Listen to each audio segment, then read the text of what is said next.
Ya está con nosotros la doctora Indiana Torres, todos los miércoles está con nosotros. Querida Indiana, ¿cómo estás? Buen día. Hola Ricardo, muy buenos días. Oye, pues a ver, la relación médico-paciente, ¿cómo se da actualmente?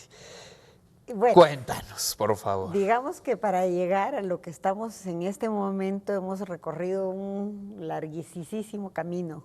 Esto, pues nos tenemos que remontar necesariamente desde Hipócrates, Claro. en donde surgió el principio de beneficencia. Entonces esto es muy importante porque podríamos solo sintetizarlo diciendo que pasamos del autoritarismo médico a la autonomía del paciente. Sin embargo, esto tiene como muchas explicaciones a lo largo de la historia, se ha venido desarrollando a lo largo de la historia y es interesante ir viendo cómo se ha ido dando para finalmente tener la relación que tenemos en este momento. Entonces, Hipócrates, pues sí, plantó el principio de beneficencia, sea como sea, la relación siempre es por beneficiar al paciente. Claro. Esto es lo que tiene que quedar más claro. Pero en aquel momento, el segundo principio es, usted hace lo que yo digo sin cuestionar, ¿no?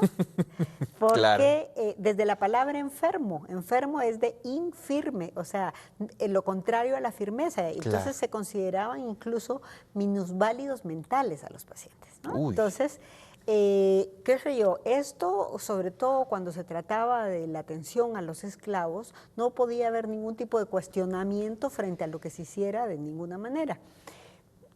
Si avanzamos en el tiempo ya para el siglo IX, la escuela de Salermo fija las bases de la relación, recoge lo que dice Hipócrates, pero va incorporando otra serie de elementos en donde lo que priva es la beneficencia. Okay. Si a esto lo relacionamos con el desarrollo del cristianismo, entonces la imagen del médico es una imagen caritativa. Claro. ¿No? Es una imagen caritativa. Se van acomodando las piezas. Es una imagen de proveer el bien, pero porque estoy haciendo el bien para más adelante seguir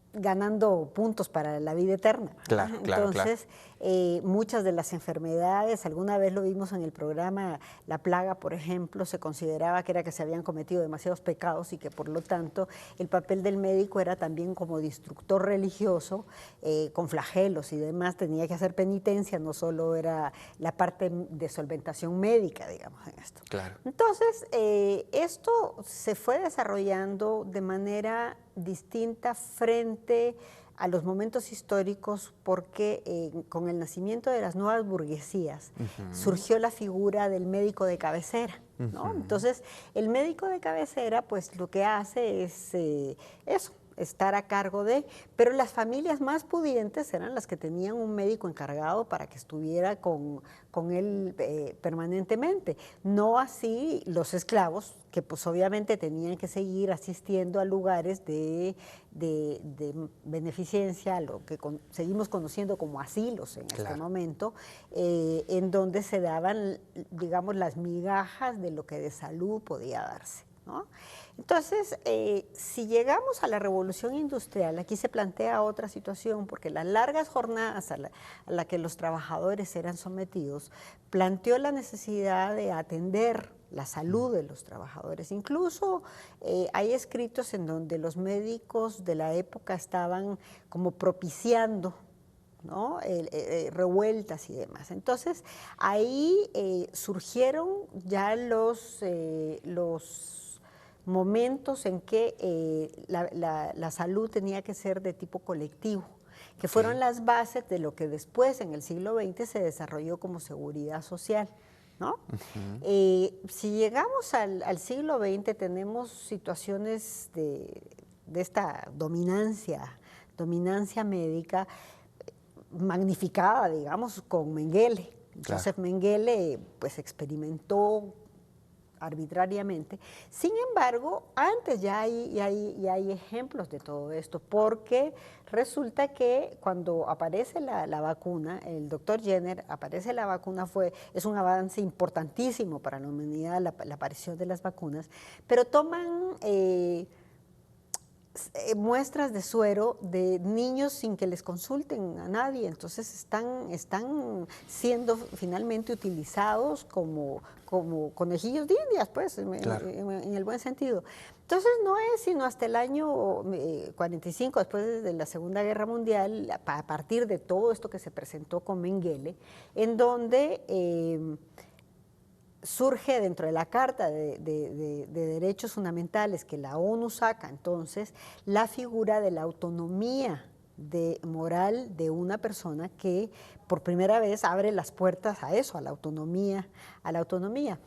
Estados Unidos supuestamente en 1973 es el primero que saca pues una carta de derechos de los pacientes, pero es muy impresionante esto porque sacan esa carta, pareciera que estuviera muy de avanzada, y sin embargo seguía adelante el estudio Tuskegee. El estudio Tuskegee es un estudio en donde se infectó a propósito a esclavos negros con sífilis para conocer la historia natural de la sífilis. Ya había salido la penicilina, ya se sabía cuál era la cura de la sífilis y sin embargo esto siguió adelante. Siguió adelante, no es hasta Nixon en donde se retira el estudio Tuskegee. Entonces, pues sí, a la letra muy bien el principio de autonomía de los pacientes, pero no se cumplió, ¿no? En América Latina seguimos erráticamente, digamos, no existen, hay instrumentos, hay leyes que hablan del respeto, qué sé yo, pero seguimos en la discusión de todo esto. O sea, tú te das cuenta, por ejemplo, cómo Colombia ha sido el único país que en América Latina aprobó finalmente la decisión del buen morir. En México, en la Ciudad de México, tenemos dentro de la legislación la voluntad anticipada, es decir, si ya no hay nada que me puedan ofrecer, yo tomo la decisión estando en este momento consciente de no seguir adelante, de que no exista lo que se llama como encarnizamiento médico, de seguir adelante aún sabiendo que las posibilidades de vida no existen. Son nulas, ¿no? Pero bueno, finalmente yo sí quiero rescatar que dentro de todo esto, la beneficencia priva, ¿no? O sea, el actuar médico finalmente es para dar salud, para evitar la muerte de una persona.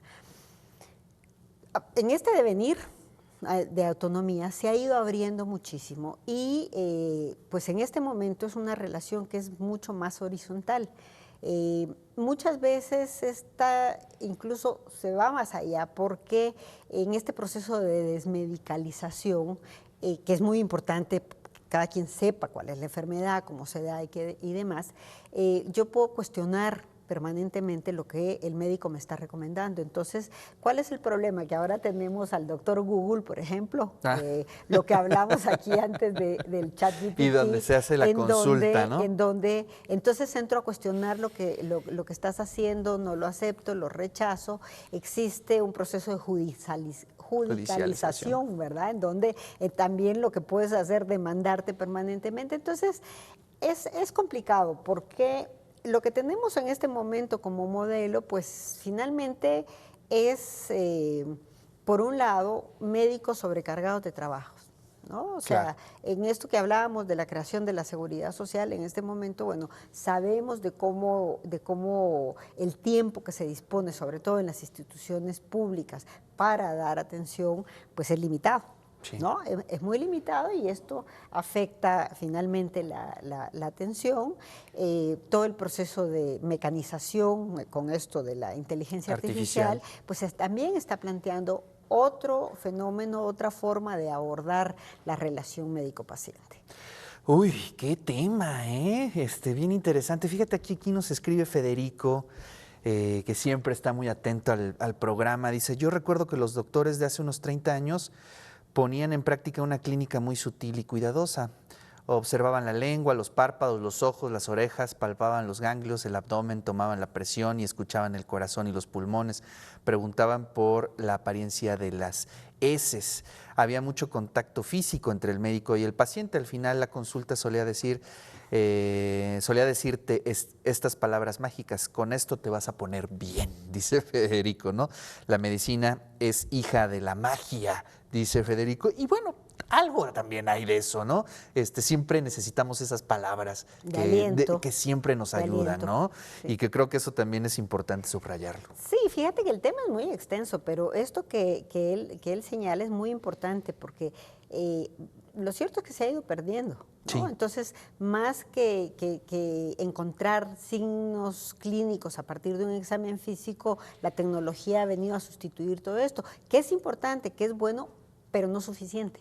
Claro. Y en esto, todo lo que estamos viendo con el doctor Google, pues se elimina. O sea, Claro. una historia clínica recoge exactamente todo el background de esa persona para poder llegar a una conclusión. Y de la otra forma, pues no la estamos teniendo. Oye, pues qué interesante. Recomiéndanos algunas lecturas. ¿Qué podemos leer para ahondar en torno a este tema? Vieron en pantalla hace un momentito la relación médico-paciente. Hay varios libros de Ruy Pérez Tamayo que son importantes para poder abordar en esta relación, pero yo creo que aquí se trata como de reflexionar para que sí tengamos autonomía, o sea, no puede seguir siendo lo mismo de que tú haces lo que yo digo porque yo lo digo, Claro. ¿verdad? Pero no solo de forma informada, sino confiando, porque finalmente el estudio médico es muy profundo, muy largo, muy complicado y necesita actualización permanente que si no confiamos, entonces no vamos a poder tener la mejor atención. Así es. Bueno, pues Indiana, muchas gracias por este tema. Genial, como siempre, cada semana te agradecemos mucho que Gracias, vengas aquí Ricardo. al estudio y que lo compartas con toda la audiencia del De Eso Se Trata. Muchísimas gracias, Indiana.